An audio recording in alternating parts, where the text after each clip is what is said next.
Hello. Welcome, everyone. Good evening. We have a presentation scheduled for right now to understand the benefits of buying a home with a VA loan. My name is Victor Mitchell with John L. Scott Real Estate, and this is Kayla.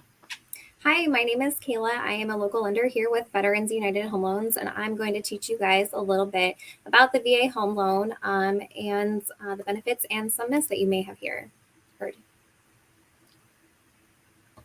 All right, and just to get started, here's our contact information displayed on the screen.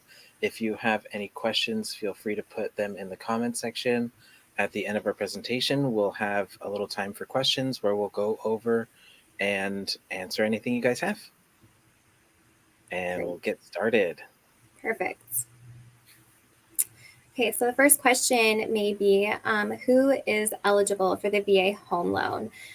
This is going to be anybody that has served in the Army, the Navy, the Air Force, the Marines, Coast Guard, Reserves, or Selected Service. There is also another one that is not listed on here, and that is also a surviving spouse. So if this applies to you, feel free to reach out to me and I can give you additional information in regards to that. The first step to getting pre-qualified is going to be talking with a lender and just understanding. This is really just a verbal understanding of your finances. This is not going to pull credit, and it's just an estimated roundabout number of where you may qualify for.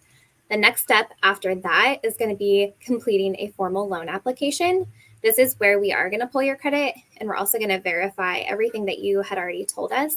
And this is going to get you a good understanding of where you are pre-approved at. So after you're pre-approved and you're going to be using, if you choose to use the VA home loan, we are going to request your certificate of eligibility. And this is what your certificate of eligibility looks like. This tells the lender how much eligibility you have. And this is something that we can request for you, or if you'd like, you can also request it directly from the VA.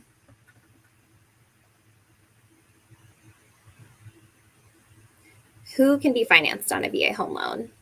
It can be just the veteran by themselves. It can be the veteran and the spouse.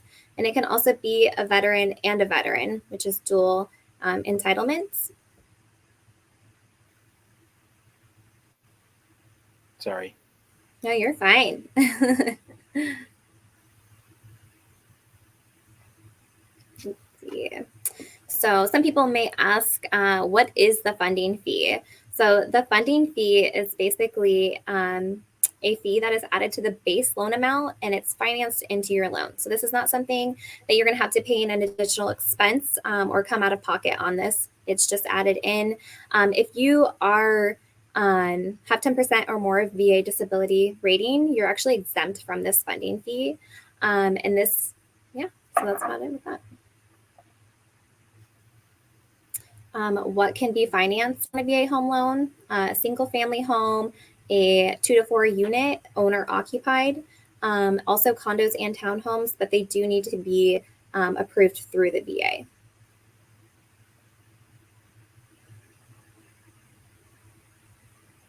So why use the VA loan, and what are the benefits?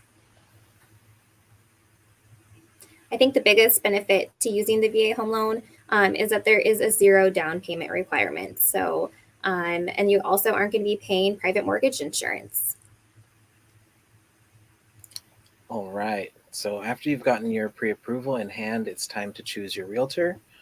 Make sure to try to interview a few realtors to see who you connect with the most. This will be someone you put a lot of trust into throughout the home buying process. So you'll definitely want it to be someone you can connect with. Starting the home search process, for me, I start out with my buyer planner goal sheet to kind of let me know what you're looking for. It's going to include bedrooms, bathrooms, whether you want a larger lot or a smaller lot, or kind of some deal breakers. Maybe you need a fully fenced yard for a pet you may have. Anything like that, we'll get it in to the sheet so I know what you guys are looking for.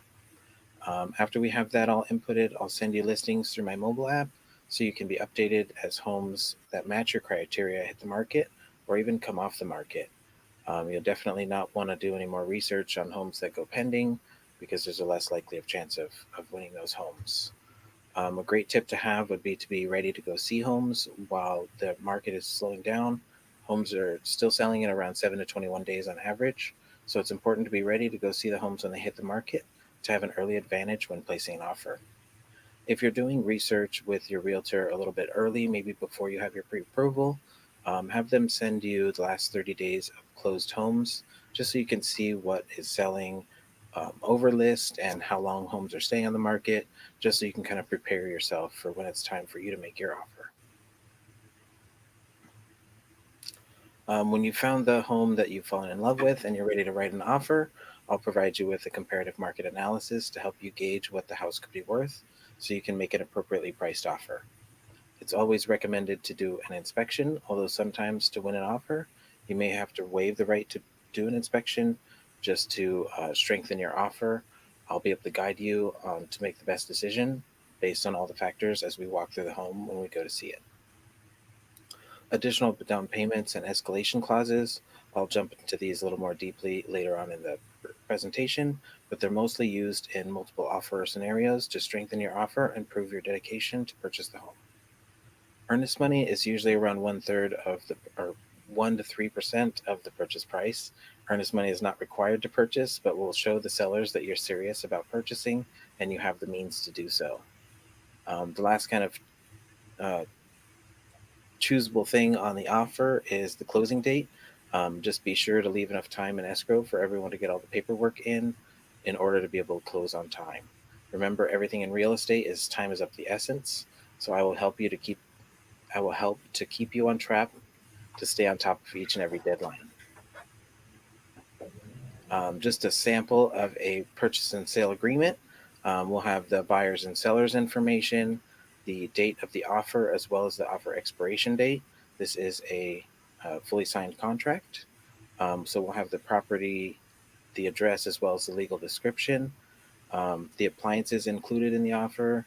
So maybe like a stove, refrigerator, washer, dryer, things of that nature.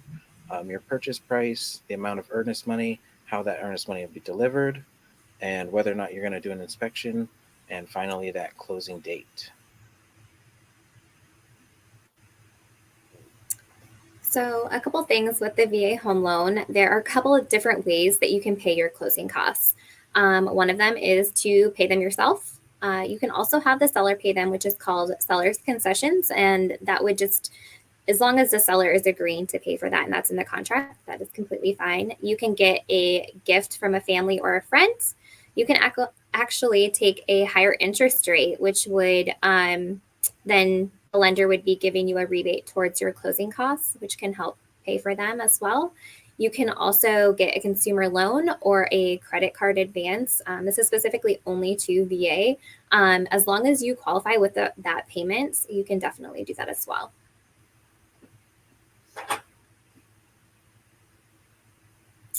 Another product in regards to the VA home loan, if we're not talking about purchases, there's a couple other products, and this is a streamlined refinance. So you may be, out there here EARL a lot, and that's called an interest rate reduction loan. It's a refinance, and it's a VA to VA. It's a very quick, seamless process. You're not having to get qualified for the loan. It's literally just reducing that interest rate. So there's going to be no appraisal, and it's a very limited paperwork. There's also a VA cash out refinance where you can go 100% up to the appraised value, up to the county loan limits.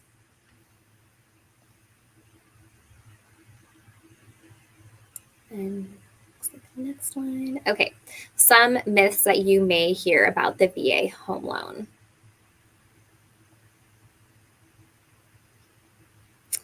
Myth number one, I can only use my VA benefit for my first home. This is not true.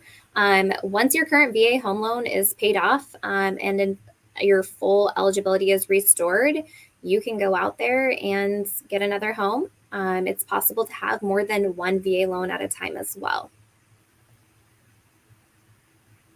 So kind of talking about, again, did you know that it is you may be eligible to use the VA home loan simultaneously. So, kind of going further into that, this is kind of just a little bit of background to getting to being able to use that simultaneously. There are county loan limits. So, here in Washington State, Pierce, Kings, Snohomish counties, it's going to be 891,250, and in any other county, it's going to be about 647,200. So, on the next slide, we'll be talking a little bit more about bonus entitlement and how those county loan limits apply to that.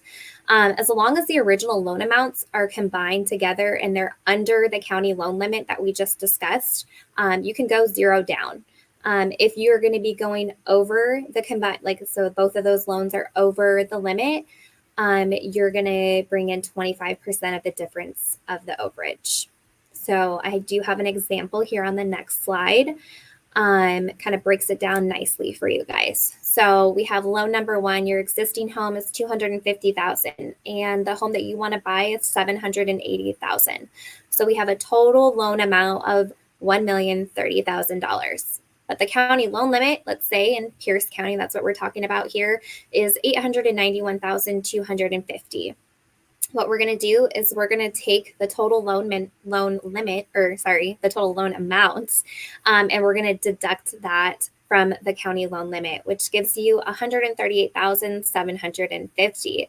You take that, the overage, and you're going to times that by 25%, and that's what you have to bring in to be able to have your existing home and buy that new home, as long as you can qualify.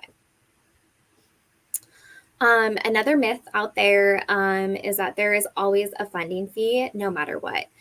This is also not true. If the veteran has 10% or more disability rating, you're exempt. And if you're active duty with a Purple Heart, you're also exempt from the VA funding fee. All right, and a few tips of getting your VA offer accepted. The first and most important thing I would say would be to use a local lender like Kayla here. When a listing agent can see a buyer using a local lender that they know and trust, they'll pass that information along to the sellers. Knowing that knowing that the lender on the buy side can indeed close on time and close at all are really, really important to the sellers. You really don't want to be bringing your home back to the market, so you want to accept it. You want to be able to accept an offer that you know will be able to close. A higher earnest money amount would be another way to strengthen your offer. So having a strong 2 to 3% earnest money shows the sellers that you're serious about purchasing and you have the means to do so. You want to steer clear of distressed properties. VA loans are intended for properties in good condition. If a listing agent or sellers know it will be tough to pass an appraisal due to deferred maintenance, they will be less likely to choose your offer. And always, always, always include your pre-approval letter with the offer. This will show the sellers that you are ready to go and have all your ducks in a row. A little bit dive deeper on the additional down payment and an escalation clause. An additional down payment is used in situations where the house will likely be sold for overappraised value. Your additional down payment will be the difference between the appraised value and your purchase price. For example, if you have a $300,000 offer on a home and it only appraises at $290,000, you will need to bring in an additional $10,000 in AD to cover the difference between the appraised value and the purchase price. The escalation clause is used in combination with the AD and will escalate your offer in increments to beat out any other offers without having to rewrite your offer. For example, if you offer $300,000 with an escalation clause of $10,000 in $1,000 increments, and there is another offer at $305,000, your offer will automatically go up to $306,000, up to $310,000, and that's mainly used in those multiple offer scenarios. So the differences between inspections and appraisals, a lot of people think they're very similar, which they are similar. They're both a kind of visual inspection of the home. The inspector usually costs around $400 and is paid out of pocket by the buyer at the time of inspection. So that'll be an upfront cost you'll have to think about. Inspectors are there to point out visual and material defects of the house so you can have an idea of upcoming repairs the home may need in the future. Usual callouts can be HVAC service, missing or old smoke or CO2 detectors, and earthquake straps on a water heater. So the appraisal usually costs around $800 to $1,000 and is paid out of escrow or your closing costs on the buy side. Appraisers are looking for market value, usually to protect the lender in case of a default. They use recent or sold comparables in the area to make sure that the lender is not lending more than the home is worth. For VA loans, they are also looking for health, safety, security, or structural soundness of the home. These appraisals are a little bit more strict to comply with the government standards. I do want to add something really quick, Victor, to that last slide. I always like to Uh, let people know that an inspection is not required to by the lender. So it's really just for peace of mind for the borrower, and an appraisal is required by the lender. oh, yeah, that's a good point. That's a very good Yeah, point. yeah. So a good timeline to think about when you're buying a home is if you want to close by April or move in by April, you're going to want to begin finding your team in January and get that pre-approval done by February, so you can begin your showings by March and be under contract by March. It'll usually take a couple of weeks, maybe a little bit longer in this market with no inventory to get under contract. But once you're under contract, it's usually 30 to 45 days to be closed out of escrow, and your first payment will then be due by June. If you close escrow by April 15th or so, your first payment is not due the following month, but the month after that. So if you close April 15th, your first payment will be due on June 1st to give you a little time to readjust. Mhm. And that'll kind of wrap up our presentation here. Kayla and I have one thing in mind to help people have a stress free process into getting into real estate. Real estate is one of the easiest ways to leverage your money and begin building future wealth for you and your family. We would like to uncover some of the myths related to VA purchasing. Um, with the wrong information, things can seem tough, but with the right team behind you, you will have the confidence to move forward. Helping people is the common ground that not only brought us together, but is a main drive as to why we are in our respective careers. You can definitely count on us to get you to the finish line and buying your first home. Yay. All right. And if there are any questions, we can answer some questions. Okay. Any questions out there? So looks like I do have a question. A question came in. Is it common that the sellers, Victor, are paying closing costs for VA buyers? I wouldn't really say that it's common, but it is definitely possible. I've done a couple of deals where we've either gotten half of the closing costs or even all of the closing costs covered by the seller. It's definitely up to your agent to build a relationship with the listing agent to kind of make that happen and make that come through in the negotiations of the offer. Okay. And another question would be, if I'm not happy with my interest rate when I get a pre-approval, what are my options to move forward? That's a really great question. I always like to let people know that when it comes to locking in your rate, you do have a choice. So if you're wanting to buy down your rate, to a lesser, to a lower rate, you can definitely do that. It may cost you money. More than likely, it's going to cost you money. And I always let people know that it's really all about what is your goal and what are you trying to achieve. If you're going to be in that home a long time, it might make sense. And then I also let people know that they can take a higher rate if they're not wanting to pay all those closing costs, or maybe they want to save some money. They can also take a higher rate, and which is, again, in turns, like when we talked about earlier in the slide, that would be giving them a rebate towards their closing costs. So you guys definitely have an option when it comes to your rate. So definitely ask about that. Looks like we have another question here. Let's see. Hold on just a second. um, is a VA appraisal more difficult to pass on a VA home loan? So the VA appraisal is not going to be more difficult to pass. Most appraisals are held under the same kind of guidelines, but the for a government-backed loan, the appraiser is going to be looking for those security and safety and structural soundness of the home, just to be sure that you're making a sound investment when you're purchasing that property.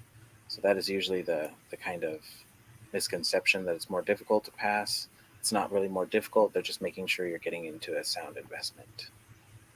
Exactly. So if we are last question here, um, Kayla, if we're not quite married yet, my husband or future husband is in the military, can I still be on the loan? You definitely can. So if you're wanting to be a co-borrower on a VA home loan, and you're not married, there is that option, but you do have to bring in about 12.5% down. So good question. And that would be that situation. All right. Well, thank you everyone for watching. We really appreciate you taking the time out of your day to learn some things about VA home loans and understanding the benefits of home ownership. Yeah, I just wanted to also take a minute and say thank you guys for tuning in and listening to us, educate you and kind of do some mythbusters and educate you guys on the first time home buying process as well as the VA home loan. If you guys have any questions, feel free to reach out to us. We're more than happy to answer any of your questions. All right. Thanks a lot and see you later. Bye.